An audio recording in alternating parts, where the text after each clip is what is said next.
Hi, I'm Karen-Schaler. I'm the writer of Every Day is Christmas, starring Toni Braxton, and you're listening to Pam and Dawn. Hello and welcome to the special edition of Christmas MuVies Spotlight. I'm your host, Dawn Mack, and I'm here with my friend, my trusty sidekick, my co-host, Pam. How was that? Hey, Pam. I swear I never know what you're going to come up with. I'm telling you. As I'm doing that, I'm thinking jingle in my head. That almost could be a jingle for our show. You know? Maybe we'll have that done. Oh, my gosh. Well, how are you doing today? I'm doing great. How about yourself? I'm doing really well, thank you. I'm all excited. We're right in the throes of the holiday season, and there's just so much great excitement, all these great movies that we've been talking about for the last couple of weeks. And I don't know about you, but I've been marathoning it to death. And so it's really a good time. Good time. I hope you're enjoying the holidays as well. Well, seriously, you don't know if I've been keeping up. Come on, we talk all the time. You know I've been keeping up. You've been marathoning with me, and we're texting back and forth during these movies, folks. So, it's funny. We really try to watch them as spectators, but we're researching while we're watching, so it's like, But anyway, thank goodness for DVRs.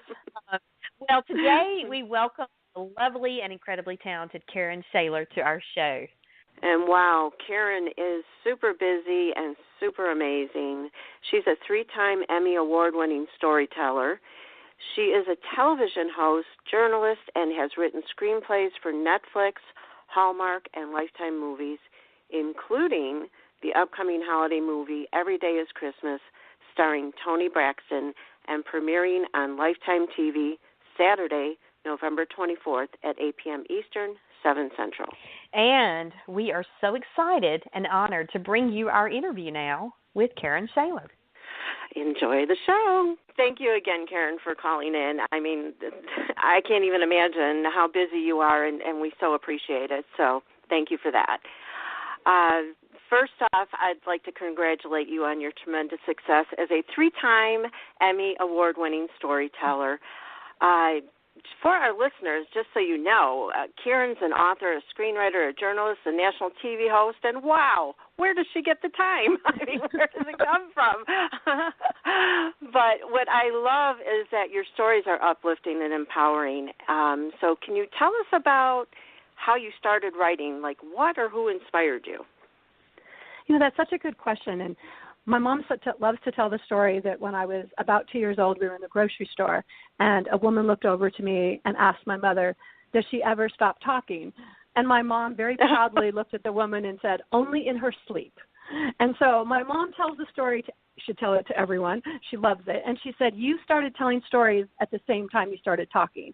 And you would stand up on a little table and you'd make up these imaginary worlds. So I don't remember not being a storyteller. And I think I was lucky enough to channel that energy into, I've always wanted to be an author and I always wanted to be a screenwriter, but I also was practical to say how competitive, that is to break into that world. And I also wanted to see the world. I came from pretty modest means, and I thought, if I'm going to tell these stories, I gotta see some stuff. So I really wanted to travel, and I decided to be a TV reporter. And my dream was to be a foreign war correspondent and go to third world countries as well and shine the light on some of the things that were happening and tell inspiring and empowering stories. And so people say, how did you go from a war correspondent to writing Christmas stories? But it actually has a great connection because I would come home. I did report in Bosnia and in Afghanistan, and I would come home from very difficult situations, and I counted so much on the Hallmark movies at Christmas and at the Lifetime movies really gave back to me, and it's a family tradition, and I would just look forward to these stories that were uplifting and would give me hope and kind of a reboot and a reset for me. And I always said, someday I want to give back. Someday I want to write these kind of movies, and I want to hopefully, if I can share with one person, the kind of caring that was given to me and the kind of a sense of family I felt watching these movies and being connected, then I would be giving back and doing something right. So it was always in my mind that this was a dream of mine to be able to write the movies and then write the book. Just it was back there, and I'm very driven. And so being a news reporter, you're always going after a story, and that was always an end game. That was always what I wanted to do, is do what I'm doing right now. Well, given your vast experience and all the things that you have experienced, what would you consider to be your biggest learning curve since your career began? Oh, that's such a good question. I feel like I learn every single day. I just had, every experience. Maybe that's from being from a news reporter background where I'm looking to learn and all of that. And I think one of the important things, even as a storyteller, as a reporter, is being authentic and really digging for the story, not what's always on the surface. And that's what really inspired when I wrote A Christmas Prince that ended up airing on Netflix. People always said, well, where did that come from? And I was actually asked to go with tourism because I'm also the creator and host of Travel Therapy TV, where I inspire and empower through travel. So it's all connected. But I was asked by British Tourism to come to the Isle of Anglesey in Wales and sort of walk in the footsteps of Will and Kate, where they had lived when he was in the Air Force, and kind of help promote tourism. Everyone loves the royals, especially the U.S., and to show those special places. And the reason I was inspired to write A Christmas Prince is I was in these charming, places and learning and saw how the community was so protective of Will and Kate and Prince Harry, and saying, you journalists in America, you only look for the bad things that happen. You have no idea, how great Harry and Will are and all the wonderful things, and you guys blow things up, and it's so sensational. And, they're right. And, especially, years ago and what have you. And I thought, of course, they weren't blaming me. They knew I was covering positive stories. But I thought about it, and it inspired me when I was looking to write a royal Christmas story to add that tiny message that, there's a journalist and she's going, really trying to succeed. And I was an investigative journalist, and it was loosely inspired by me always having the bosses, maybe say, get the dirt or get that really sensational story that'll sell. And you don't find the story, and they're disappointed. And it's not always what people see, the celebrities, the royals. And so that was loosely inspired The Christmas Prince. So I think that's a long answer to your question of a learning curve was the story that's right in front of you isn't always the story. And dig a little deeper and go to the heart. And I think that's what the Lifetime and Hallmark movies at Christmas especially do. It's about the heart. It's about what really matters most, not the superficial story. Exactly. Yes, and thank you for that, and we really appreciate that. There's so much going on in the world, and we just love to get away at times, and we do that through you and other people like you.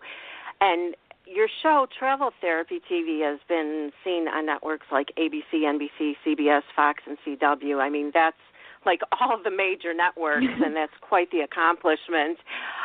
You've traveled to so many different countries, and I think the last I saw was 68. Now, I could be wrong by this time. No, you're right on. You were right on. I'm right? Okay, good. Yeah, that's great. It's hard keeping up. You were in Canada. Thank you. You were in Canada, and you did an edge walking. I have to ask you about that because that, to me, terrified me, just from watching you do it. But you had a smile on your face, so I'm thinking this was fun for you. It's so funny. Am I right or wrong? I love that you're asking me this question because it's a life lesson to this question. And I love this because I actually just got back to Toronto. I love Toronto so much, and that's where I did the Edge Walk, the CN Tower, which even looking at it today before I flew home to do the interview with you, my stomach hurt looking at what, I'm looking up today going, what? And the lesson of this is I'm a journalist. I've traveled. I've been in war zones. So, I will do what it takes to get a story. But that was not on my list. That was not like, I must do the Edge Walk, And so when the tourism folks invited me to lunch up there, and see, I'm very, we know you know how to do PR, and in terms of the lesson of the story is they invited me at lunch and they said, well, you should do the Edge Walk. And what I should have said is, you know what, that's not for me. That's all I should have said. Thank you. So many beautiful things in your city, but no. But no, what I did, which was wrong, is I said, well, in travel therapy, I can only do stories where I can show myself participating. And, I have to shoot video and be able to see, and I know you can't take video cameras. And they immediately jumped in and said, well, we have them on the assistant that helps you. He has it on a camera on his helmet, and we can give it to you. And then I had an answer. I said, well, but for licensing for the shows that I'm on, I have to sign a release. It's so we can sign a release. We can give you, the video. And I said, oh, but I can't show others in my video. And I know you take weekend schedule just for you. So I was like, what do you do? So next thing I know, I screwed it up. And I'm thinking to my Karen, why didn't you just say, not for me, thanks? But no, I have to use excuses. So I've used this as a life lesson. But I'll be honest, there's this part. My grandma, I am so blessed, is still with me. She is 103. She is amazing, and she is a reader, and she watches Hallmark, and she watches Lifetime, and she watched Christmas Prince and Netflix. So she is my biggest fan. She's my best friend, and she's been blessed to live on her own all of this time, and she's just amazing. And all I could think of is I've been in war zones. Obviously, she doesn't like that. I've been in, I was a crime reporter, so I'm investigative. I'm usually in, back in the day 10 years ago in some difficult situations. My grandma didn't like that. But if she could handle it if something happened to me because she knew I was doing my passion. But if I have to tell my grandma I fell off the CN Tower doing this, I don't know if she's going to, think that was okay. So I think when I got up there, though, there was a sense, I'm a girl, you're either 1 or 10, so I was all in. If I'm doing it, I'm going to do it. And there was this sense, I mean, Pam and Dawn, there was like this, it was, I don't know how to explain it. My body, when you start to walk your little feet out, it literally stops. I was frozen, like a frozen in fear. And they say it happens all the time. It's your body's way of making sure you're not crazy and walking to the edge of this, tower. Yeah. And they go, so go backwards, which I'm like, that's crazy. But all of that said, it's anything you do. It's my screenwriting, to be an author. I say you just got to go for it. And if you're going to go for it, you got to go all in. You got to do it with all your heart. You got to do it with all your passion. So I think that was the smile you were talking about, because once I was there, it was this exhilaration that I can do this. I can conquer this fear. And it was amazing. It really was. And it made me, walk a little higher that day, stand a little straighter, thinking if I can do that, I can do anything. I can sell a screenplay, I can sell a novel. I just did the edge walk, but then seeing it today, a year and a half later, I'm like, what was I thinking?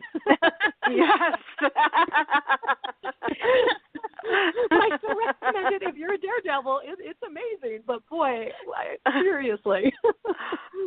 Oh my gosh, I couldn't even, I give you big kudos to that, because there is absolutely no way that I could have done that. No. I would have found some way of getting out of it. I don't care what I had to come up with. I'm not that daredevilish, sorry.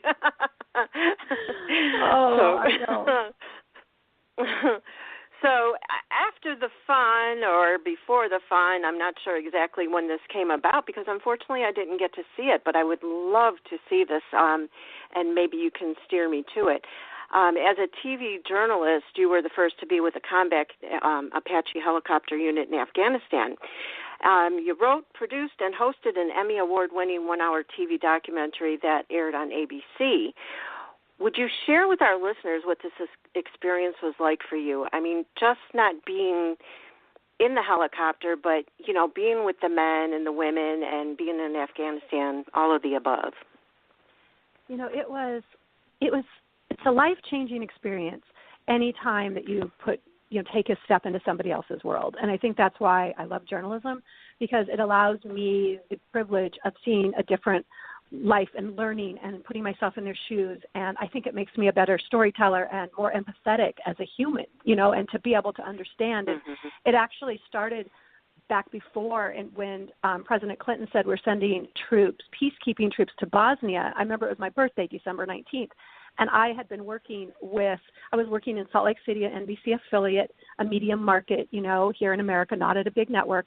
And I'd been working with some local military that I knew might get called up. And I said, I have to go. And the way I was the first in the world also to be embedded with an Army troop in Bosnia. And I was young. And I remember my boss said, you don't have any experience. I'm not going to send you. And I said, well, I'm the only one with permission. If you don't send me, I'm going to take my permission across the street and go work for somebody else. I'm telling the story, and the story I wanted to tell was not the political. These are men and women. The government was, they're fighting, military is fighting for money for families to help the families when their husbands and wives are away. And, so many things were getting cut in the budget. And that's how I sold it to the military, to the Department of Defense. I said, if you want people to get behind you, I don't care what side of the political fence you're on, you got to show these people as human and stop, not machines. We need to see their personal lives. So my pitch was, I want to live and eat and breathe and do what they do as they do it and show the real story. So my stories were them writing letters from home. We were freezing cold. We had to go through, landmine and sniper training because there was more landmines around Bosnia. I mean, it was this, and these guys, were Army Reserve. So I did that on purpose too. These guys were doctors and lawyers and like us, right? Media, journalists, and that got called to serve. And I felt their stories were so amazing. And then fast forward to being in Afghanistan with the Apache helicopter unit. And I didn't actually get to go in an Apache. I did, well, that's not true. I did, but I was so honored. I got to sit in once to feel that. But of course, for, safety, and you never get to ride in one, and, because that's, that would just be something. But I just remember the feel of sitting in it. And I remember when I first sat in it, I think I had that same smile that you might have saw, this, wow, I can't believe this is amazing, and then immediately stopped smiling because this is a war weapon. This is not a game. And that it was this very sobering moment, to that feeling of the weight of what these men and women must feel that when they go and to fly. And it was the stories that I was looking for. And I found so many stories. And it was, again, and to be honest, there was, and this is, I think, so telling, there was, unfortunately, when we were there was a bombing, and we were all put in bunkers, but these bunkers were just these open. You could see people running by. It was like a bunch of sandbags lined up, so it wasn't like underground or anything like that. And they kept saying, the base is under attack, the base is under attack, this is not a drill. And when I was in there with these men and women, they all started talking about if they got out of this, what they would do. And they, and they said, I promised my wife that I would take her and do this, and I never did make that trip. And somebody else said, I promised I'd take my kids to Disneyland. I'm going to do that trip. And it's right after doing Afghanistan and having a long career in journalism and getting home and doing the documentary is when I decided, somebody asked me, did you have any regrets if this was your last day? And I thought, did I tell everybody that I love them? Do they know that? Am I telling stories that are uplifting? And I thought I was when I started in TV news, that I was making a difference, changing laws, investigative. And the news has changed, as we know, a lot. And this was even 10 years ago. And I decided I want to tell uplifting, empowering stories. I want to tell, when I go home and tell my mom and grandma stories, I don't want them to cover their ears. Like, I don't want to hear this about this story. And I really realized that this passion that I'd had as a child to write screenplays and to write a novel and to do both, this is what I want to do. And it started too. I interviewed a very well-known and who I respect so much, screenwriter, kind of like a triple threat, a writer, an author, and just he does so many things. And when I was interviewing him, he stopped in the middle and said, "What would you do if you knew you couldn't fail?" And I said, "Exactly what you're doing." And didn't even think it. He goes, "Well, do it." And I said, "No, I'm a reporter. This is my career. This is what I've done. You don't just stop and go write a screenplay. I don't have contacts in Hollywood. I don't have that upbringing to have any family or anything like that maybe, would know someone that would know someone."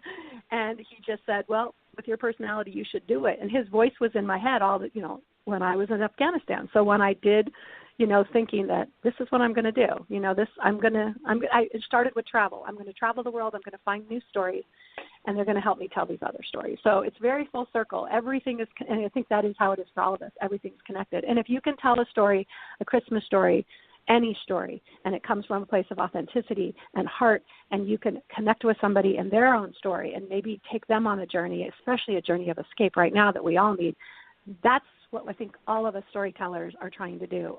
That's what we should be trying to do. We should be using the God-given gifts that we're given as to be able to write and tell stories and share that with people and help people. That's at least my thoughts on it. That's an incredible story, and they don't call you the storyteller for nothing, but your stories are based on lived experiences, which is just absolutely awesome, and just. And now that makes me want to go watch the documentary to see how that was all, once it was all put together and conveyed to the public. And I love the fact that you were able to capture those men and women over there serving in, that capacity, so that I think that just kind of makes it a lot more realistic and identifiable for people here back in the States who can see that, who sometimes wonder, what do they do over there? What all do they have to do? So that's, that was pretty incredible what you did. Oh, well, I felt honored that they let me into their lives. It's a very private life. It's a very, usually we don't get to have that glimpse. And that's why when they said you're the first in the world to be embedded in Bosnia, and I didn't think, journalists, of course, we want to be first and tell a story, but it also felt like a huge honor, but a huge responsibility that I'm representing these men and women and their families. And when I went to Bosnia, I remember it's so hard. This was, Bosnia was 1996, so quite a long time ago, and it was so hard to get information. They were still writing letters at that time. And I remember I met the families. They asked me to come before I went over, and they all wrote letters and said, if you find my husband, if you find my daughter, if you find my son, will you get these letters to him? Because even though I went over there, I had to go on my own and find my soldiers because I didn't know. In Bosnia, they went before I could get the permission from my boss at work to go. And by the time I got permission, they'd left. So I had to, I remember I took a photographer crazy enough to go with me and flew to Germany, and then I had to go through the same landmine and sniper training course in order to be eligible to even go in country and find them. And then when I found him, I think that was one of the most joyous moments that I had. And I still cry on those commercials, or those TV news, right, when the dad comes home or the mom comes home and surprises the child. Oh my gosh, I still cry.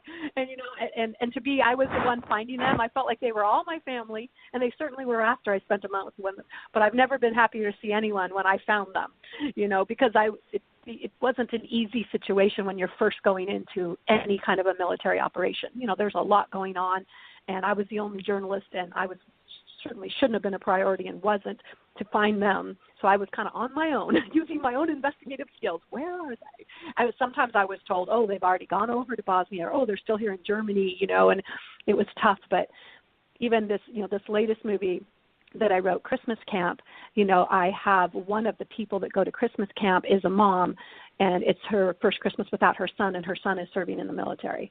And I actually heard from that actress after she did the role and said, thank you for writing that. Thank you for, telling that part of the story. Even though it's a very small, part of this bigger story, she just said, just to remember, so everyone can connect, if they know someone or have someone overseas. And that means a lot. And of course, I think that comes from that experience I have. All of us storytellers are pulling from the different experiences that we have in our lives. And then we could share that and try to find the best way to tell stories that will entertain and uplift people. Yeah. Well, before Dawn goes into her next questions and to make her comments about what you just said, as a mother of a Marine, I want to thank you for doing that, because even though my son was deployed but not into the combat zones, it's stressful because he still couldn't tell us where he was, and he was on a ship, and you just wonder and you worry and you pray all day long, please make sure my son is safe and everybody with him and that they get home in one piece. And, so you really, I thank you from the bottom of my heart for doing that. Well, thank your son and all the brave men and women and really the families. I think that's what people forget, that they're over there, but the families give up so much. I have such good friends and different places I've lived. A lot of times there have been military bases when I was a TV reporter coming up in the ranks. And one of them was South Dakota, and they had Ellsworth Air Force Base at the time. And so I was really close, and I dated someone that was in the Air Force and kind of got brought into that world and really got to see that, the family. But the families that stay home, boy, that is tough on them too. And the parents like you, I just, and such an honor to your son. And I think at the holidays, it's always important to remember. But I actually went there. I was there for Christmas because I left in Bosnia. I left on December 19th. And I, found them before. And, it means so much to them to know that people back home, but they worry so much about you. Like your son's worrying probably more about how you're worrying about him. And so now we're so lucky that we have FaceTime and Skype.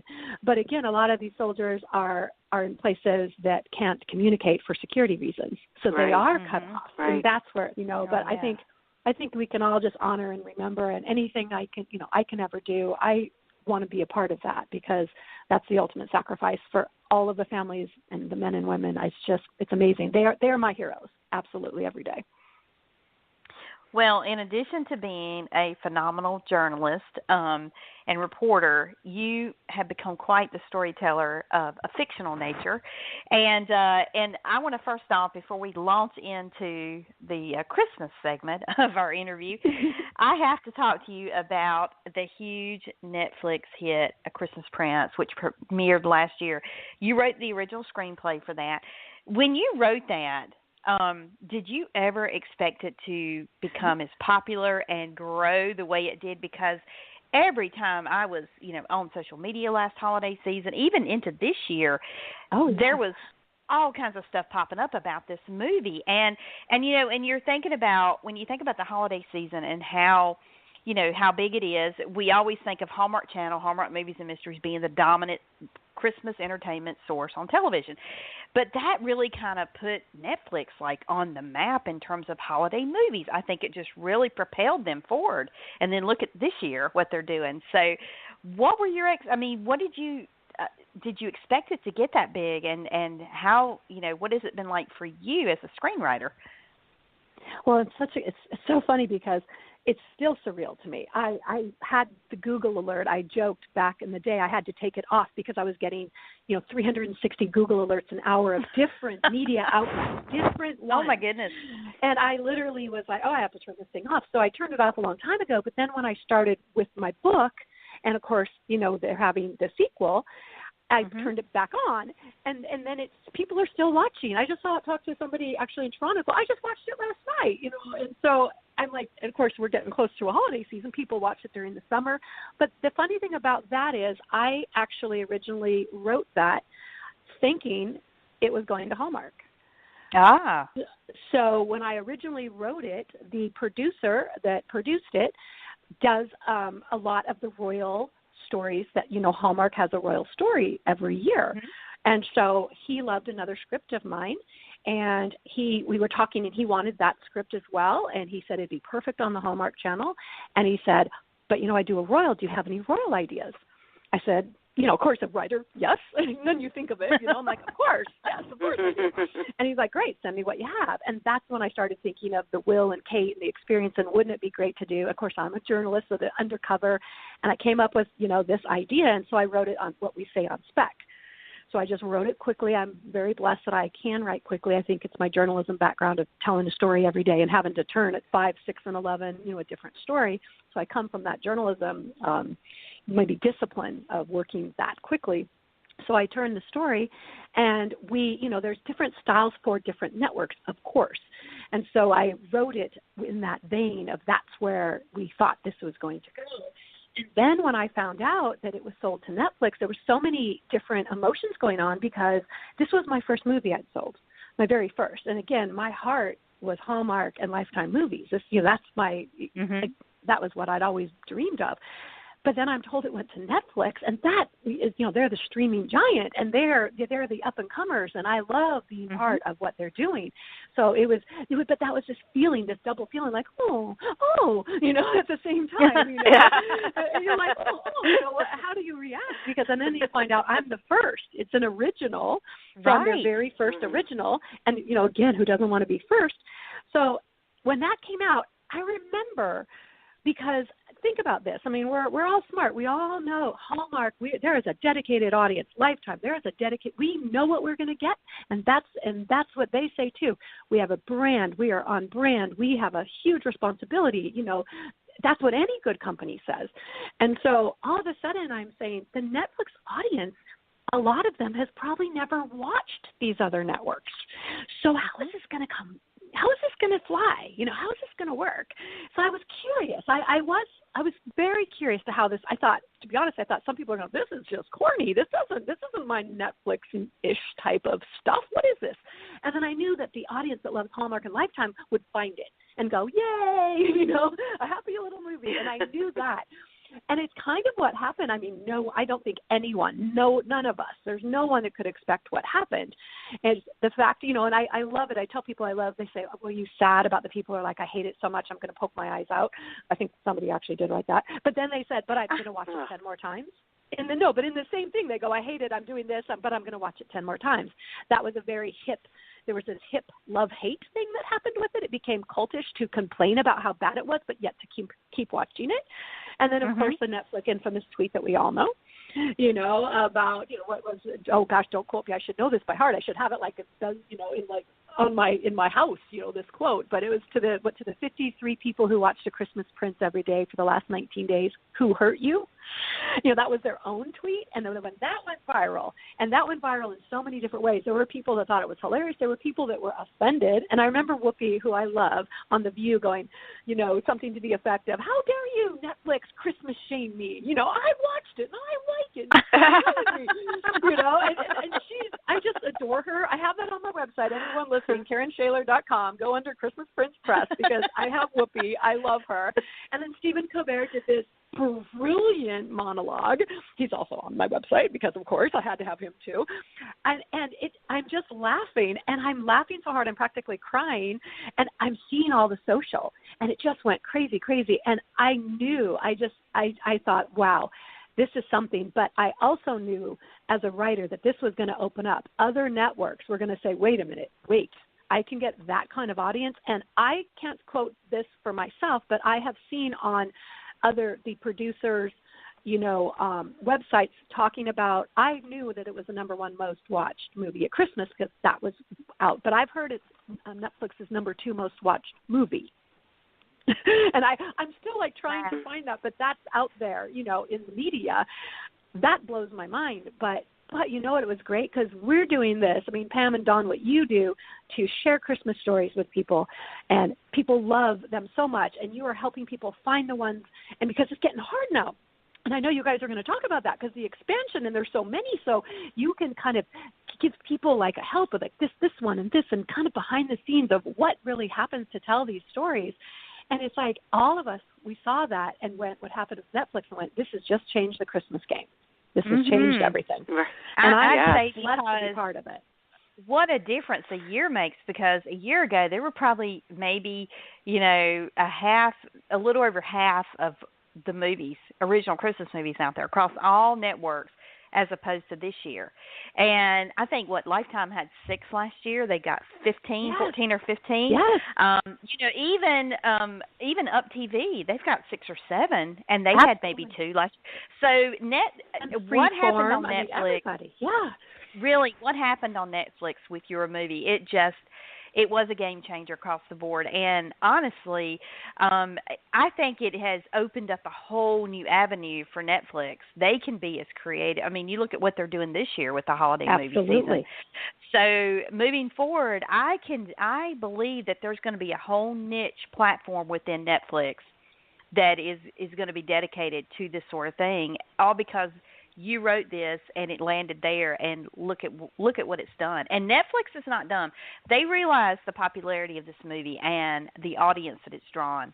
And in some cases, as you were saying, people who maybe haven't watched any other networks because they're diehard Netflix, but this has drawn in people who maybe were watching the other networks who weren't traditionally watching Netflix. So it's been a win-win across the board for everybody. Absolutely. And us too, because they, what Netflix puts their heart behind, and let's be honest, their budget is going to succeed. They are dedicated of doing quality content. And as a writer and a producer as well, and working in any industry, you just want to see your work up and to share it. And it's your passion as a writer. You just want as many people to see it. So whether it's a TV network or streaming or a theater, that the idea is to share and to just have as much of it. And so, I was blown away when all of this happens, because I already had started writing other Christmas movies, and that's what you do as a writer. You keep writing, and not knowing that this was going to blow up like it went crazy. And so I already had these other stories, because this year, in the last 10 months, I have 2 Christmas movies, and then got a 3-book deal with HarperCollins, where I had to write 2 books and 2 Christmas movies in less than 10 months. Wow. And that, and so I didn't stay on to write the sequel because I had already gone in this other direction. And and I'm honored because, they'll always be my characters, and I know that the story is in fantastic hands, going forward. And I'll have the credit on the screen, based on the characters that I created. And it's hard to leave a family sometimes, but fate happens in different ways. When you're already committed in a different direction, you have to go in the direction that you're going in. I had new stories to tell and try to continue to do, and I feel like that story, even that first couple months, people were calling it a classic. It actually made me cry. I mean, they were putting it up there with, everyone watches A Christmas Story every year, right? Like, we all love that. I mean, we have our favorite Christmas stories, and people were saying, for whatever reason, the craziness, love it, hate it, love to hate it, that it's going to be a classic. And I just felt so emotional because it's such a sweet story. It's a sweet story. It's a fairy tale. It has a little bit of, all of the fun, and I hope that the takeaway, too, is don't judge a book by a cover, no pun intended, but, especially with our royals and especially with our celebrities. But, take a moment and look at that. And, yes, I had people say, Karen, you were a hard news reporter. She could never sneak in. How could you write that? And I said, now, keep in mind, Hollywood's a collaboration. The beauty of writing a book is I get to be my own director, producer, and an actor. When you write a movie, it's different. You give it, to the next people, and other people get involved, and they know how to tell the story in the best way that they tell the story. It's a huge collaboration. But I had some hardcore journalist types saying, well, that investigative reporter wouldn't do this and that and write those kind of notes. And I'm like, you do remember, guys, it's a holiday movie. It is a fictional movie. People get really, because, again, they're not used to holiday movies. They're trying to make it something else, some documentary. So, but even then I loved, because you know what? It continued the conversation. And we all know the power of Christmas movies, and we know what it can do, those of us that love it. And if it can reach a larger audience, I am beyond thrilled. And I'm so excited to see the slate. I have the same schedule you guys do. I'm like, I don't, obviously it's saving, it's streaming. I'm going to be watching, because it's sort of my job. I mean, I don't say sort of, it is my job. I must watch every Christmas movie that comes out, because I'm writing, I'm pitching, I'm seeing what's successful, what the audiences want, what's going to work best for my next movies. So I need to watch everything. And I'm looking at these slates, and I'm giddy, and then I'm also like, wow, good thing I love, because I love this. But it's just like you guys. I mean, Pam and Dawn, I don't know how you're going to do it. I really don't. Well, it's so funny that you say that, because when Pam and I started looking at all initially, like a couple months ago, when, of course we were kind of getting rumblings about all of the Hallmark movies, but then here comes Up, and here comes Ion, and I'm like, and it just kept growing. And then all of a sudden, and of course Pam and I, our goal is to live tweet these movies too, so we were like, we're just totally going to split up. Like, some of these movies are going to air on the same night. You take one, I take one. Exactly. And thank goodness they'll be re-aired. And with the Netflix movies, thankfully, aside from their initial premiere date, you can watch them anytime, day or night. So it's like, we're not set to a certain time for, so that's good. But yeah, it's going to be a huge undertaking, and we may get to the end of the season and go, what were we thinking? But but of course, hearing your story about, the edge, I don't know. I think if you could handle that, we've got to be up to this challenge. I know you can do it. I know you can do it. I have no doubt. And I just want to thank you. You give us a voice, and I know all of us that are honored to be on your show, but your listeners and people with social, it is so important what you do. And I come from a reporter background, so I have an even extra, you're on my extra nice list, because both of you, because of the hard work that you do. But I just hope you know how much you're appreciated, because it is a lot to keep up with. And, it used to be there was only 2 or 3 every night, maybe you'd down, or every Saturday night, you get in front of the TV and here we go. And boy, the game has changed. But I couldn't be happier. These are the kind of stories, what happened to our rom-coms, right? What happened to all those stories we loved? They sort of disappeared. And that's sort of how I started even doing this as well, because I had a great rom-com idea, and they're like, nobody's making them. And I said, well, who's still doing the heartfelt, positive, inspiring, uplifting movies that I want to write? And I'm like, let me go over to Hallmark. Let me go over to Lifetime. Let me now Netflix and Ion and Up and, Freeform. Yeah. Okay, this is where I have a home now. And thanks to last year, I have a lot more places to pitch my stories. Yes, you do, and we are very excited because that movie is phenomenal, and so now everything else that Pam and I are just sitting and anxiously waiting for everything else that's coming out that you have done. Oh, and speaking that's kind. Thank you. Lifetime is going to be airing a movie that you wrote an original screenplay for, Every Day is Christmas, starring Toni Braxton. Oh my gosh, the cast in this, Toni Braxton and the like, is just amazing, and it comes out November 24th. I believe. Yes. But I have to ask, what inspired you to write this story? Oh, this was really a dream come true. I talked about how it's collaboration at its best. We always hear in any industry collaboration can be tricky and things like that. And this is such a success story for me. And this was unique. So with Christmas Prince, I wrote a spec, and I unagented, didn't have an agent. And, how do you break in? It's that crazy story of that. But I wrote it because I had the heart and I believed in my story and I felt like it would find a home. And I was so blessed that it did. And then I wrote Christmas Camp, my next movie, also was a spec. And I found a home for it. And that's when I decided that I fell in love with the story so much I decided I also had to write books, and we can talk about that later. But then during this time, I had pitched another one of my stories to Lifetime because, of course, you pitch the top players and, what you want to work for the networks that I've watched and I respect and that I love. So I pitched another spec that I'd written. The screenplay was done, and I got a call, and they said, we really love this one. And actually my agent at the time, because then I had an agent that was helping me by this time, and he said, they want you to come in. I said, and talk about the movie, that I'd written. And they said, but they're really busy right now because they're working on their star show that's going to star Toni Braxton. It's going to be their showcase for the year coming up. And I said, that's great. So that's nice about that. And so what about this? I said, should I pitch a different one than I already pitched? They said, no, just go in and see what they want to talk about with your other movie that you wrote. But when I went in, it turned out they wanted to talk to me about writing the Toni Braxton movie. And I was so and I'd already been told this was the showcase, but they were really clear. And this is what I love about working with Lifetime. They're such great partners because they were very honest. They said, well, be honest, this is Toni Braxton. We have a lot of writers we're talking to, but we liked your style.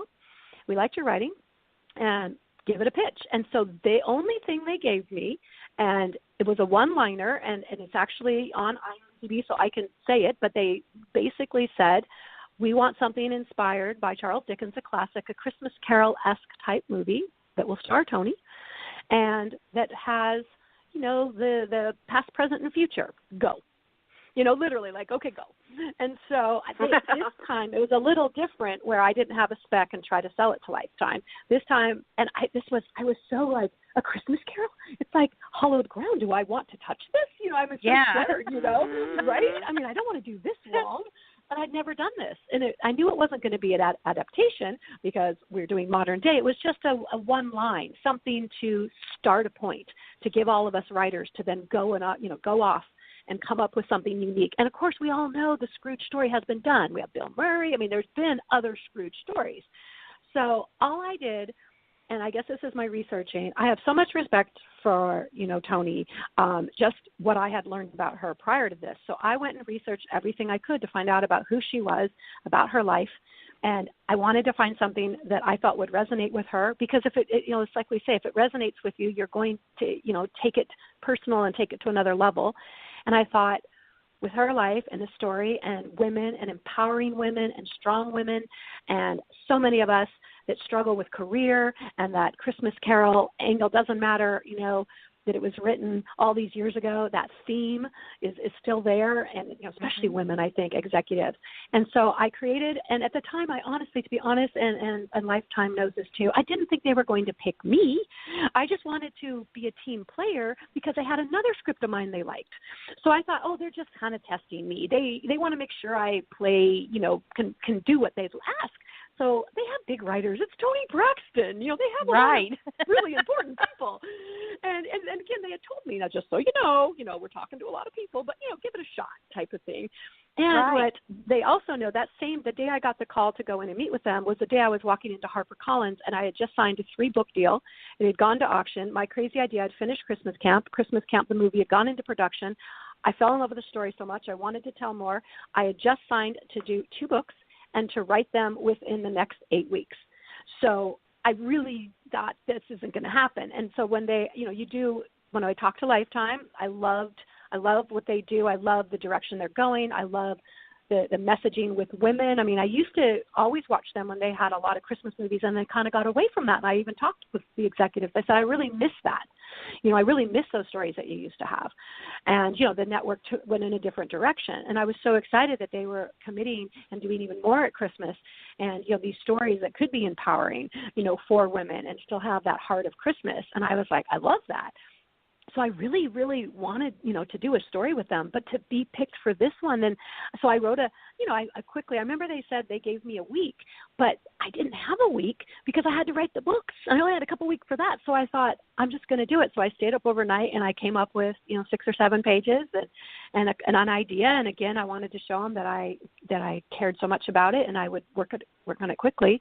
But again, I didn't expect them to pick me, and I sent it in and they called me back in. We talked a little more and did something else. And then I got the call that, Toni liked it, and, her manager and the executive producer and the team at Lifetime, and they'd picked me, and I'm still, to be honest, pinching myself. I'm not quite sure how that happened. And and talking with Toni was so great. We did a conference call because, of course, I'm in New York, and the Lifetime executives that brought me in are in New York, and Toni and her manager are both in Los Angeles. And I remember going into it, your first notes meeting, especially with a star, because they have to make it their own and they have to be comfortable. They'll have a lot of things like, I don't like this or I want this. But Toni was so intuitive and smart and had such good notes. It was like, oh, this is going to be such a pleasure. Because sometimes you hear the stories, I haven't had to do that, but you're like, oh, boy, that was challenging with that actor or actress. So it wasn't like that. It's like she elevated me to another level. She helped me be better. And same with Lifetime, because everyone, you have to stay on brand. It's challenging. It wasn't just me in my room creating a story like A Christmas Prince. I mean, this had to, from the start, be a collaboration and take in a lot of considerations. So I'm so excited and about how it turned out. And I got to go on set where I learned so much more from the director. It was directed by David Weaver, and he was amazing. I actually brought my mom. I brought my mom on set, and I just being there on set and seeing your words come to life and really understanding, wow, okay, I have a scene that has a lot of people. I can see how challenging, or, oh, wow. And it just made me a better writer. And I just couldn't have been, it was challenging. It was a quick turn for us, to do this. And the cast, I mean, we have Gloria Rubin and Michael J. White, and we have Toni Braxton. I mean, we have so many talented actors. And I remember just being like a kid going, oh, you're the perfect Jeff, or, oh, you're so, because, you imagine these characters and then these actors bring them to life. And it was pretty magical. I mean, it was just something that, and I'm so excited for viewers to see this movie. I think it's really going to resonate. And I remember the Lifetime executive saying that it wasn't there's, it kind of sometimes in a box, a certain what everyone expects, and it wasn't what everyone expected. And I can only do what's in my heart and what, would kind of speak to me, and then you hope it connects with the executives and the star and, everything that's happening. And, there was talk that this wasn't exactly on maybe brand, maybe at the beginning. Of course we got exactly what it needed to be. But I think sometimes taking a chance, and maybe like the edge walk, right? You take a chance on something and you go for it. And as long as your whole heart's into it, that's all you can ask. And if you don't get picked, that's okay. It wasn't your story to tell. And you'd go on to your next story. But I was really blessed in this one that I got picked. And I'm so proud and so excited for everyone to see this movie. And we can't wait as well. Just to read through it, it looks like it's going to be an awesome movie, and you can't go wrong when you cast Toni Braxton in it. And and Pam and I did see where Lifetime was touting this as their leading movie for the holiday season. So we knew it was going to be good, even before we knew the backstory to this. And so we're definitely looking forward to it. And also, you've had so many things happening. It seems like all at once, especially for this holiday season, particularly. Congratulations on your recent release of your book, Christmas Camp. I'm looking forward to reading it. I'm kind of waiting to just. I guess I'm going to read in between watching all these movies, right? but I'm seriously looking forward to reading this book. And now it's my understanding that you wrote the screenplay for the movie. First, and then the book. Is that correct? It is, and it's so, isn't it so backwards, you guys? I know. It is. Only I. Well, it's funny because Hollywood loves to buy complete screenplay. I know, and Hollywood loves to buy, of course, the book, and the book to screen. And I even had another strawn a while ago, again, more a feature film, romantic comedy, and I actually wrote the screenplay, but I knew I'd do it better if I wrote the book and got the book optioned. That was my idea because I know they like to option books and then make movies, and again, the researcher in me. But in this case, this movie, really spoke to me because Christmas Camp is tied in with when I left television news, I created Travel Therapy TV, and that's what I do, these TV segments to inspire and empower people through travel. It's like pick the trip based on what you're going through in life. And I have a nonfiction book that came out about it, where like if you're stressed, go here. If you're trying to connect with your family, go here. And it's, kind of that thoughtful travel and empowering travel way before the millennials, this year was talking about moments, celebrating moments. I mean, I was talking about this 10 years ago because travel was my fee when I would come back from these very difficult stories, just like watching the Christmas movies at the holiday season was my therapy. So this was, they're all tied together. And one of the things when I created Christmas Camp, it's a story about her name's Haley. She's lovely, but she's a workaholic, and she's more about selling Christmas than actually taking the time to experience it. And so she gets this great opportunity to land this big account that's going to get her this huge promotion, but it's a traditional Christmas account. And her boss is like, no, you're not the one I would pick. You're not. You go to the Caribbean every year. What are you thinking? But she wants it so bad, says, I'll do anything. And they say, fine, then go to Christmas camp. It's a week long. You go to this charming New England inn, and you're going to be immersed in all things Christmas. It's like a holiday attitude adjustment is what I called it. And so she has to go to this Christmas camp, and I call it like a Christmas boot camp type of thing. But even that is loosely based, of course, on travel therapy, because travel therapy is about inspiring and empowering people by going to different places. So by getting away, finding yourself, the hectic holiday season, you don't go at Christmas, you go prior so you can disconnect to reconnect and what matters most so you're ready for the holidays. I say where the best present is being present. You're not on your phone, you're not stressed about this, but you take this time out. And so Christmas Camp, when I got done writing it, so I'm, writing the screenplay, and it was a fast turn to get it into production. It goes into production, it's being shot, and I'm going, well, I have so much more of the story to tell, and I got this idea, which was a little crazy, and it was, when I'm trying to think of the exact date, March, April, right around there. So I should write the book because I also had the sequel. I wanted Christmas Camp Wedding. I hate it when you watch it in the Kiss and then you have to wait a year. I thought, wouldn't that be an awesome gift to do the book and then you immediately get to see, instead of waiting a year, and that could come out like a little stocking stuffer, a little novella, and could be more of the story. And so I got this idea, and I reached out to my literary agent of 10 years ago. So it's not like I'm talking to her all the time and said, hey, remember me? And I give her my little idea, and she goes, you do know you missed the window to pitch publishing by almost a year. They've already picked their Christmas books. They've already been sold. And I was just so, enamored in this story. So she said, okay, we'll take a shot. There's only the big five, so to speak. Well, I'll put it out there, and we'll see. But where she's smart, because now she's on the marketing side, she goes, you wrote The Christmas Prince. That's kind of a big deal. So from the writer of A Christmas Prince comes the next holiday hit, writes this novel. And so if you see on the book, it even says on the book, it's twofold. On the top, because as I've shared with you, I can't say the network until the network says the network. All writers sign confidentiality clauses that we can't release, and that's fair. It's their movie. So we just have on the top of the book, soon to be a major TV movie. And then underneath Christmas Camp, it says, from the writer of the hit movie A Christmas Prince. And so the blessing was that it actually went to auction. We took out the crazy idea of need to do this in this Christmas, this year. And everyone jumped in, and it went to auction, and I couldn't be more proud that HarperCollins, William Morrow imprint, picked it up, and not only picked up Christmas Camp and Christmas Camp Wedding, but optioned a third novel for 2019, an unnamed Christmas. We're calling it The Unnamed Christmas. So I'll have a Christmas book come out next year as well. And so then I had to write it, and at the same day I'm going in to sign the contract is when Lifetime called. And about that, and again, I didn't think, I've just been wanting to meet with the Lifetime folks because I love them so much. I love what they're doing and who they stand for, and just wanted to get in the door. So of course I'm going to take a meeting. And then when this all came around, I had to do both at the same time. Yeah. And like I've been quoted saying, and it is true, everyone says you're an overnight success, 2 movies, 2 books, and, and more things coming out. I said, I worked 10 years for that.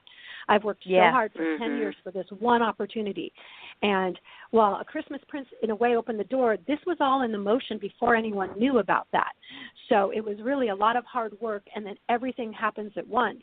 And I couldn't say, sorry, too tired, too busy. I had to find the time, make it happen, make it work, and just throw my whole heart into it. And, in the book, what I love about a novel is, when you write a screenplay at maybe 100 pages, rough, give or take, depending on, what network, if it's streaming or what have you. But, a novel is like 360 pages. And so because I did the movie first, I had to add, usually it's the other way around. They got this big book, 380, and they have to take the best stuff, the tidbits, and then, of course, add your Hollywood dust to make it movie friendly. But in my case, I already had the movie. I got to add more, and then I didn't want to go too far from the story because I knew people would watch the movie, but I did. There were areas that I definitely got to do more that maybe I knew wasn't in the budget, to do in the movie because, wow, we can't do, a sledding scene or something that's going to cost too much when we're shooting in, summer or something like that. But then I got to put it in the book. So it was a way to take kind of the best of both worlds and hope that people can connect with it. And that way, too, it's not like, oh, I saw the movie, I don't need to read the book, or vice versa. They're both different enough with the same heart and the same story, of course. Of course, you don't want to mess with that. But there's enough that both you'll get the takeaway and you'll feel really excited. And then as I was sharing with you ladies, I just got back from Toronto, and you know what happened there, which this talks about life sends you a curveball. When I found out that this Christmas camp TV movie that I've been so excited that I wrote the book has gotten an international release in movie theaters. And to be honest, amazing. I just saw it in a movie theater, and I'm pinching myself because it's on the marquee. It's pouring down rain in Toronto last night, and it's just stormy and blustery. And I drove up, and it's this huge marquee, and number 3 on the marquee, it says Christmas Camp in Lights. You're just like, that's like a dream come true. And there's a movie poster, and I'm sitting in a theater. I'm just like, I don't know. I'm still kind of pinching myself if I sound a little, like I have the Christmas merriment in my blood right now. And then that's when you say, "Is this real life?" Yes, it's really happening. And all I could think of is that means more people will see it. Of course, I'm Googling it. I'm a reporter, and I see it comes up in Romania, and I'm seeing all these places, and that's amazing. But that's our world now. People are making movies not just for traditional networks, or they're networks and they're crossing over to streaming, or networks are making them for international. Everybody's crossing over. And so I think it's important for writers writing, you have to be on brand. But at the end of the day, you can't chase. You have to know if I'm writing it for Netflix or Lifetime or Hallmark, there's a brand. I need to be on brand. But then you also always want to think a little bigger because it might be able to go bigger, and make sure that everyone's happy with it. Just don't ever put yourself in a pigeonhole too much. I think that's so important. But it has been one wild Christmas, and even my family's like, wait, now which movie's coming and when? And wait, what? The book? What? You got a book? What? Yeah. My dad is like so confused. He's just like so confused today. I mean, he's like, wait, when is Toni? I love Toni. Just tell me when Toni's movie's on. I know. It's like, that's all I need to know. It's like Pam and I, we toss back and forth. Okay, is this the week that such and such movie's coming out? And we'll look at our schedule. Oh yeah. Oh no, it's coming out in 2 weeks. Because we have talked about so many different movies in the last couple of months. So. She even said to me one day, she said, how can you keep all the actors straight? I said, well, it's like learning a new genre of music and you're listening to it on the radio. Sooner or later, you just kind of put it all together. But especially when you forget enough. I don't know how you do it. Oh, my gosh. But, well, congratulations on all that. That's amazing. And you are going to have a tremendous holiday season because you imagine what the viewers are going to have, being able to see all this come to life on screen internationally and, on television screens everywhere. It's going to be a real treat for sure. Oh, thank you. And thank you for, just helping us share the story. I mean, I can't speak for all writers, but, I know that, at least in my case, and I feel it's the same with many that I know, we want to tell a story and we want to touch people and we want to share joy and happiness. And, we've had a really rough few years, no matter what side of the political fence you're on. We need healing, we need hope, we need uplifting. And if a movie I write or a book that I write can do that for even a second, then I feel truly honored. And I feel that's my goal. My goal is to try and give back because that was given to me. Growing up, these are the movies I grew up with. I was always saying not everyone has the perfect family. Not everyone, has joy at the holidays, but these movies can almost be your family.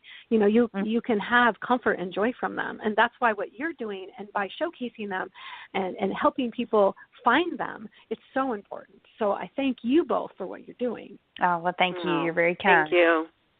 Thank you. Now, with all the writing that you have done throughout the years and in all respects, there's still one book left for you to write, and that's a book about your life. So what would you call it? What would you call it? What would the title be? Oh, gosh. You ask such good questions. I'm going to have to think. I love titles. Titles are my favorite. The only thing that comes to mind, but it wouldn't work as a title because we couldn't use it on social because it's not tweetable. But I think that phrase that's in my head every day now, what would you do if you knew you couldn't fail? That's just voice is in my head. And I think that would not be the title of my book, but that might be, I think that would be the guiding light to me because, I really have come from, a unique kind of background and just a regular background. Like I said, I didn't know anybody. I actually left home at 17 to be, I wanted to go to school in LA, and it was my mom raised me, and she was a public school teacher. And, poor public school teachers, we didn't have a lot. And so I couldn't go out of state. We couldn't afford it. So I found a way to be a nanny my senior year of high school for a family in Los Angeles. And that would allow me to get residency so I could go to Cal State Fullerton, which had a communications and broadcasting school that I wanted to go to. And so I actually left home at 17 with this mission and this drive of this is what I'm going to do. This is how I'm going to do it. But I knew nobody. And I gave up my senior year to go to a school that did have a lot of Hollywood folks. And, it was Calabasas High School, so it had a very affluent neighborhood. And I'm just this little girl from, regular means, so to speak. And it's one of the reasons I didn't go immediately into screenwriting. I actually had Dr. Ron Dias, who is no longer with us, but he was an amazing screenwriter. He taught one of my classes, and I took it for fun on the side because I always, thought that would be amazing. And that was my plan, be a reporter, see the world, then write my books and movies. This was my master plan at 14. And I remember he said, you have a gift in screenwriting, and he goes, you should do this. And I thought, I don't know anyone in Hollywood. I don't even have the money. I can't even live here after college. I got to get out of here. I can't afford to live here. And I went on, to be a news reporter and to do that. And then all of a sudden, it was right after Afghanistan when things kind of switched where I said, what would I do if I knew I couldn't fail? And it was time. It was just time. It was time to I always loved what I did as a reporter. There was never a moment I was reporting that I regretted it. And it's that moment that, it just led up to. I said, it's the next chapter of my life. It's the next thing that I'm going to do. So I love that question. I'm going to write that question down about what my story would be, and I'm going to think about that because I tell all writers and people that are, aspiring writers, you can't do anything till you have a title because it focuses you. Yeah. And sometimes with working with networks, they'll change your title on you a bunch. And I'm like, you don't understand. It's not just changing the title. You're messing with my head here because I have the title starts me. That is true. But I love that question. But do you think, I don't know if I could write my own story. I don't know. That would be tough. I had a great writer, Gerald Brunner, did a feature on me for Forbes that came out a couple weeks ago at the same time my book release was on November 16th. And it was right at that time. And she did this interview. And you can see from listening, I'm very chatty. I share a lot of stories. I'm a 2-year-old still in the store where someone says, does she ever stop talking? But Gerald, all of that, found a way to put a story together. And so if you can look her up, Gerald Brunner, and it's a piece that is still on Forbes. It just came out a couple weeks ago. But I thought it was such a great job of kind of the overview of all that we've kind of talked. Okay, she has this movie and she's doing this, and this is what happened here. And I thought, how can you ever write your own story? I think it'd be hard. I think because you see it differently, unless you had people chime in, like, people that impacted you along the way, the people you worked with that could tell anecdotes about you. Maybe that way you could. I don't know what I would tell. Well, story. either that way, or you can just get somebody that's a typist, or set a recorder up and you just start talking, and then when you're done, you pick pieces from it, and what you think stood out the most to you. and have your mom or your grandma or your dad or somebody, chime in and tell what their favorite story was about you, or, you could put, I know you can do this. Okay, I know you can do this. Both of you. When I do this, you're both going to be. You're going to be my. I'm going to have you tell a story about how when you told me I should do this. So there you go. Well, you have such amazing stories that without a doubt you could fill up a book with them. And they would be incredibly easily everywhere. Mm-hmm. Well, I feel, and as a storyteller myself, I feel blessed, and I think it's somebody asked me what's the one trait you need to have, and I always say curiosity. And I'm just curious. You want to ask questions, and you want to find, and even if you don't like the answers, that's okay. You just want to keep asking questions. And I think, in the holiday season, and somebody asked, one of my friends just called me just yesterday, said, "Oh, what are you? You're like Christmas Karen." I go, "Well, I was born December 19th." I said, I maybe that has something to do with it. But I think growing up, as a child, everyone loves their birthday, of course, and everyone loves Christmas. And mine were a week apart, and they were right next to each other. And so, what a joyful time of year, where we're celebrating so much more at Christmas, and then my birthday, and I've always, according to my mom, I guess my first, when I turned 1 week old, they put a little bow on the top of my head. There's some picture somewhere. I know I will not show you, ladies, but there are some pictures somewhere of some little bow on my head, So I wonder if that sprinkled the Christmas magic into my brain at a very young age. But the stories are just, they're amazing. And what I like is the non-traditional writers are now getting into the game, right? And that might have been some of the Netflix and just some of the success of Christmas, and Hallmark has done such an amazing job, and Lifetime as well. But you have other writers that never have written this genre are jumping in, and they're bringing some new nuances to the stories, and that's upping everyone's game, I think, And I'm so excited to watch them and see a little bit of a twist. I mean, there's certain things that we have to have at Christmas, but I love just stepping outside the box a little bit and bringing some new voices and some new players into this game. And, man, it's just competition, I think, is fantastic for all of us. And when you're strong, you're going to stay strong, and it just elevates you. And when you're an up-and-comer, you're going to get in there. That's how I feel right now. I'm still new in this game, and I'm just inspired, and I see movie, and I write down. That's how I started. I watched all the movies and wrote down, I like this one. Who produced it? Okay, who starred in it? What's the production company? And I had a little diary, and then I'd start, that's who I want to write for. That's who I want to work for. I like the way that they did this one. And so I really came at it from a researching aspect, and same like researching the stars.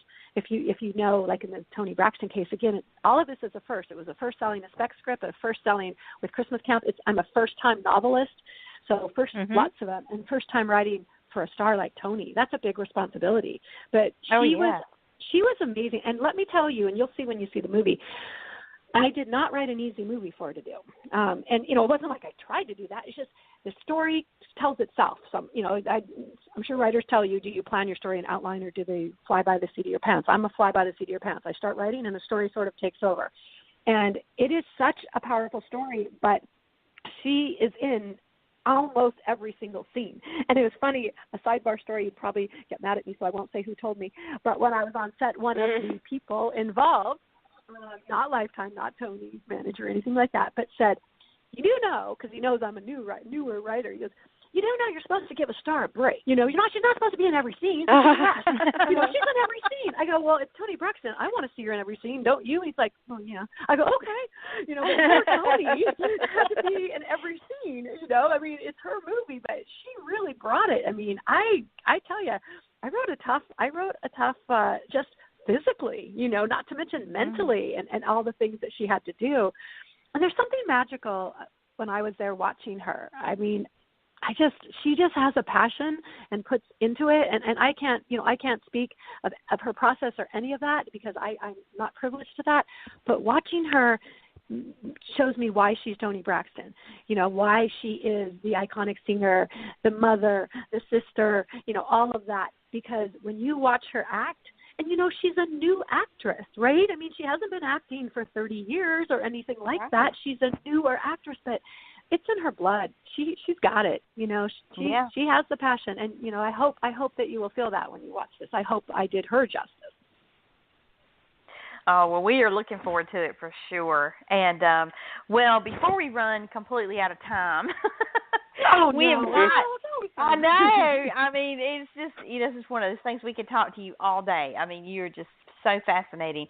But we always like to wrap up every interview with a really fun 5-question lightning round that is strictly all Christmas related. There are no wrong answers, and just really fun questions that you get to answer and to give us, and the listeners a little bit of insight into some of your favorite things for the holiday season. So the first thing I want to ask is, what is your favorite Christmas tradition? Oh, I have so many. Oh, that's going to be. Oh no, I seriously do. Well, I think one of them is a newer one, and it's actually in Christmas camp. But my stepdad, who unfortunately passed, before last Christmas, I would make him his favorite sugar cookies, and he loved carrot cake.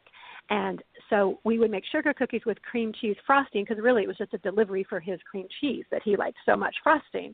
And so that's been a tradition for us for, more than 20 years. And so in Christmas camp, I actually even have the recipe in the book of the sugar cookies, because I wanted to keep his memory alive that way. So it's one of my favorite. It's one of my favorite traditions. And the one I'll miss the most from him is he always made his secret hot buttered rum for me. And in when I was an adult, of course. But just, those kind of little things like that I don't know, sort of touch you. But to be honest, the biggest Christmas tradition is watching Hallmark and Lifetime movies, 100%. That is, there you I'm go. not just saying that. I promise you, I am not saying that to try and get another job. I swear. I can show you pictures when I was little. But so I would say by far my favorite, the ongoing tradition from when I was little and with my entire family was watching the network's movies and looking forward to it and cuddling up with the blanket and just. It's given us so much joy. So that's probably, one of my all-time favorites of my longest Christmas tradition. Well, what is your favorite Christmas song? Oh, you guys are killing me, because it's like picking a child. I love that song. For real, I know. Okay, I know. Seriously, ladies. I think one of them that just came to mind. So I'm doing lightning round because I like a lot. But I think I'll Be Home for Christmas. I think because I left home at 17, and because I was a news reporter, I worked the first 20 Christmases I missed. But that said, we have a tradition in my family that I fly home New Year's. So I would work Christmas because I wasn't married when I was starting out, and everyone had families, and I thought they should be home with their families. So I would offer to work the holiday shift. But then I'd go home and then spend family. So literally for all these years until I left TV news, which was 10 years ago, I never celebrated Christmas on Christmas Day. It was always New Year's. And my family would wait, and, they would have their own, I'm an only child and only grandchild, so it's pretty small. But we would, my grandma and everyone would wait till I came home, and that's when our, quote, family Christmas would be. And so, yeah, that I don't know why, but that's the one that I'll Be Home for Christmas probably kind of hits me close in the heart. And that's a good one. All right, what is your favorite Christmas movie? Oh. and you having written several now, that really is like. Oh gosh, I'm sorry, ladies. These are good questions. I think I'd be asked these questions before, but oh my goodness. It's so hard. I mean, who doesn't love A Miracle on 34th Street? I mean, that's probably just. I have to watch that like every single year. So I'm not saying favorite. I'm saying one of, because I'm reserving judgment here because I have to think about that. But I think that one. I think that I've always loved that story. And isn't that almost Scrooge-like? It's a workaholic, right? A self-proclaimed workaholic. Right. And thinking back. So I think the Scrooge, to be honest, that has always resonated with me, even though when I was little, he scared me and I didn't like him, because I thought he was mean. But I love the transformational story at the end, and I love Tiny Tim. So I have always loved that story. But I think that, so I think that's what I'm going to say. Yes. Okay. That's a long I can't answer any of these. This is supposed to be a lightning round. You're like, okay, this is a whole other show. That's okay. It's called a 5-question lightning round, but it's fair game. It's all right. Next question: hot toddy or hot chocolate? Oh, hot chocolate for sure, definitely. Only my stepdad's hot buttered rum was my only hot toddy, but hot chocolate. sometimes if it's really cold or I'm ice skating, I wouldn't mind a dash of peppermint schnapps, just a dash for flavor. Yeah, Yeah. absolutely. That would be like the whipped cream on top of the hot chocolate. I mean, it's that would just add. I love peppermint mint anything at the holidays. So me too. And you have to have a candy cane, and I have that in Christmas camp. I do not have the alcoholic part because we're keeping it, rated G, of course. But I do have the candy cane stir stick because you got to have that. I mean, hello. That's right. Yeah. All right. Last question: white lights or colored lights? White lights. Although I say that, and I actually like colored lights better, but in all the movies that I'm doing, they're white lights. So white lights came to mind. I don't know if it's cheaper on production. I'm not really sure why. But I think I'm old school. Yeah, I think I'm old school because colorful lights to me are what it's supposed to be. But white lights are for what I'm doing right now, and I'm immersed in it. It's romantic, and you have like gazebo, or you have parks, or the tree. It's beautiful. But if you ask me a favorite tree, which I think you should ask, like the design, the white like decorated, or the hodgepodge ornaments. Hodgepodge, 100%. I will never have a designer tree ever. I want every ornament has to have a message and a story. I'm not going to buy 45 beautiful white ornaments. Now, I have a bonus mom. I'm very lucky. And my bonus mom, she's smart because sometimes she'll have two. You have that designer tree. Don't get me wrong. I love those. I take pictures of those. I want those in my movies. They're amazing. But I also want that heartfelt tree where I can say, oh, remember when this one? Or, oh, I got this one in Italy. Or I think that's important. So maybe two trees. Yep. There, two trees. There I don't know. you go. That wasn't a question, but I just answered it. I want two trees. And Christmas is all about being in the moment with family, but it's also about memory and traditions. And I think that is one of the highlights of Christmas for a lot of people, is decorating the tree, because you have all those ornaments that you made when you were a kid, or, your mom made and she passed on to you. And, and it's just really, you just brings back so much that you live through. And you go, oh, wow, you remember this Christmas when you're looking at a certain ornament. It really does invoke that feeling. Absolutely. I think it's actually one of my favorite things, and I don't get often to do that because my family is in Washington State, so how could I get any further away living in New York? And so my mom usually has the tree decorated, and this sounds crazy, but I get to help undecorate it because, I usually come home a little bit later. Although I've been flying home on Christmas Day, now that I have this job and I'm not a TV news reporter having to be on air on Christmas like I used to have to anchor and be the person that you'd see, someone has to do the news. I will fly home on Christmas Day because it's, quite frankly, cheaper. And, it's easier to fly and less traffic and, that type of thing. But my mom will often have the tree up. But we take it down together. So it's a weird little tradition. But that's when it's a day. Because remember, what about? And we talk about it. And that's one of my favorite days. Instead of being sad, I used to be sad when we took the tree down. I wanted it to stay up forever.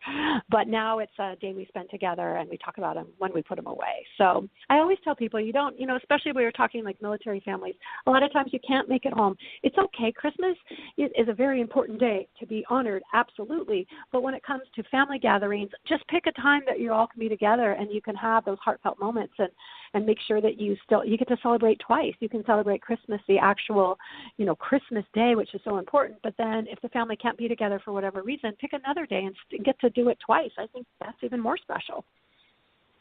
Absolutely. Exactly. Well, that completes our 5-question lightning round. Thank you so very much for participating. Those were some great answers. Thank you. That was fun. But now I'm like, I know, I have to really think about those. But you got them from my heart. You got the first thing out of my mind. So I love it. Thank you for asking me. And, and as you were talking just now, it just popped in my head, literally just popped in my head. What if you wrote a screenplay or a book based on a 5-question lightning round, Christmas lightning round, somehow? I love that. That'd be awesome. I don't know how it would all come together. It's kind of like, this and that. That's what I do. But maybe that'd be the thing. And you know what? Okay, we can create a movie right now together.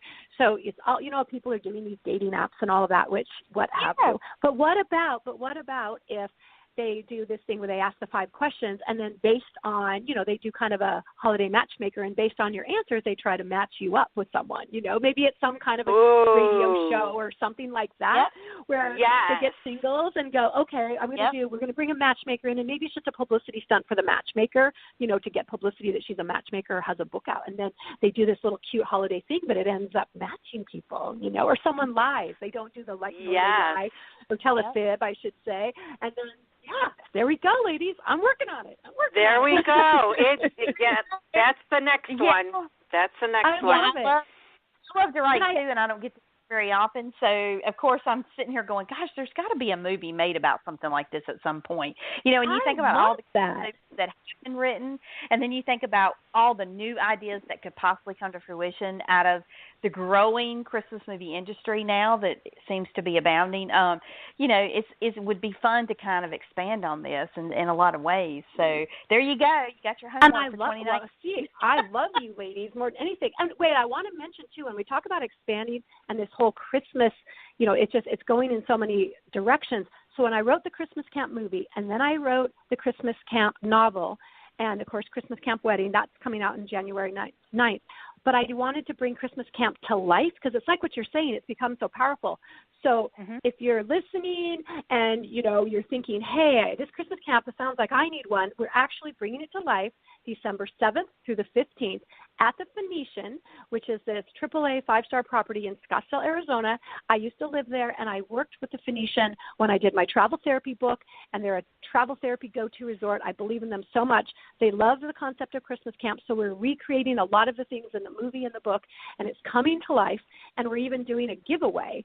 So it's a way to, I feel like, and it's so funny, the first people that are reviewing the book right now, and I'm seeing it come up because the book's on Amazon and Barnes & Noble and you know, all of the sites that can leave reviews, which are so powerful because people learn a lot from those reviews. They're saying, I wish there was a real Christmas camp. I need to go to, and everyone's saying that because we just announced this. We're actually doing it. We're actually going to do it. And the resort's even talking about this isn't a one-off publicity. They believe in giving back. They've just done this multi-million-dollar refresh, you know, as they call it, and it's kind of this rejuvenation and transformation is the word they're using. So when I heard about that, because I thought, I want to bring Christmas camp to life, and I thought maybe it'd be a one-day, something fun, you know, to tie in with the movie and book, and then I thought, no, when they said, well, why don't you propose what you're thinking? So I thought, well, I'm going for it. So I proposed the whole week, because in the book, you go for a week, and in the movie, you go for a week. So I proposed, and they said, I go, you guys have a transformation. This is about, Christmas camp is about a transformation. So it was a perfect fit. So if anyone's listening and getting extra excited to get in the holiday cheer, it's going to be really special. And I feel like, people say, why'd you pick the desert? You know, your book and movie is based in New England, you know, in Boston, and I mean, upstate of Boston. And I said, because some people get really cold, and Christmas camp is like travel therapy. Pick the Christmas camp that's good for you. Right. This one, you want to go to the pool. You want to get away from the cold. And also, and you know what? I'm going to tell you, I'm from Chicago, so you can imagine the winters I go through. So I would so appreciate Arizona. Exactly. And, you know, and honest, ladies, because I'm going to go for the whole week, and I'm in New York, and I am just over the cold weather. I love the beauty of it, but so I thought, you know, that's the nice thing about being a writer. I can create imaginary worlds that I want to play in. So, that's right. That's brilliant, actually. Well, we're going to have hot cocoa. We're going to have hot cocoa, and we're having a Christmas camp signature cocktail. We have Christmas camp massages that have been created specifically. We have culinary. We're making the Crispies. I was there 2 weeks ago. I worked with the pastry chef in the kitchen. I worked with the mixologist. So it was all authentic and bringing it all to life. Back to just kind of full circle to the military. When I went to Bosnia all those years ago, and I met some folks in what they call family readiness, and you might be familiar with it, where they kind of help the families prepare if they're military members going, or if you have a problem, especially young wives and husbands now with wives going overseas, you know, we're seeing more and more of that. And in this, there was this group. I met this lovely group, and they kind of adopted me when I got back from Bosnia. They had me over for Thanksgiving, and I met a gentleman, and he was amazing, and his wife, he was in the military, and his wife, you know, young, you know, very young, and they had a lovely daughter, and so sad to say that the wife passed away, and it's been heartbreaking, and he has raised his daughter. He has done 100% for his daughter and everything for her. And she's turning 14, and he's a friend on Facebook. I haven't seen him in years. I mean, you know, isn't that terrible? But, you know, you don't – and he was a friend of a friend, so it was that, you know, I knew his wife through another friend. But he just always sort of kept touch with me, and he just reached out and said, Shannon, for her 14th birthday, wants to come to Christmas camp. She wants to meet you, who knew her mom, and what you've created. I usually cry when I say that, but that's why I created Christmas Camp, the movie. That's why I created Christmas Camp, the book. I really believe that Christmas camp, the idea, could help people. You don't need to go to a fancy resort. You can have it at home. You can take some tips from the movie and the book, I hope, and just take that time out and be with your family and be present and do what matters most. And when I hear that she hasn't seen the movie yet, she just got the book and she's 14, but she wants to come because she feels that connection. That's what we're all trying to do. You're trying to bring joy, and that's what means the world to me. Well, we are so excited that you're a part of it as well, and we are going to be looking forward to seeing all the great movies that are coming. Any part at all to do with. It's an exciting holiday season, movie-wise, for folks. No doubt about it. I'm so excited, and just thank you again for having me, both of you. I mean, I really honor what you do, and like I said, buckle up because you're going to have a very busy holiday. Yes, we are, but we love every minute of it, so we're there for it. But thank you so much for taking the time out of your busy schedule again for talking to us. I can't even tell you how fascinating this interview was with you. I mean, it's such an honor to speak with you and to hear everything come to life through your words. Oh, thank you. Well, it means so much to me, and especially because you know so much with the movies, and what you're doing is from the heart too. And so I think we have to stick together right now, right? It's a tough time for all of us. That's right. We need to uplift each other, we need to empower each other, and we need to reach out to each other. So thank you for reaching out to me. I will always make time. I love what you're doing. I'm a listener. I'm a fan. So whatever I can do to help, please call me. I'm there for you. Well, thank you so much, Thank Karen. you so much. We greatly appreciate that. Now you go and relax because you've had a busy time. So go relax, get some blankets and some hot chocolate, and we'll talk to you again because you're welcome back anytime. Oh, thank you. Thank you, ladies, so much. And if I don't talk to you before, have a happy, healthy, safe, everything holiday because you both deserve it. Thank you. Thank you. You too. Thank you. Bye-bye.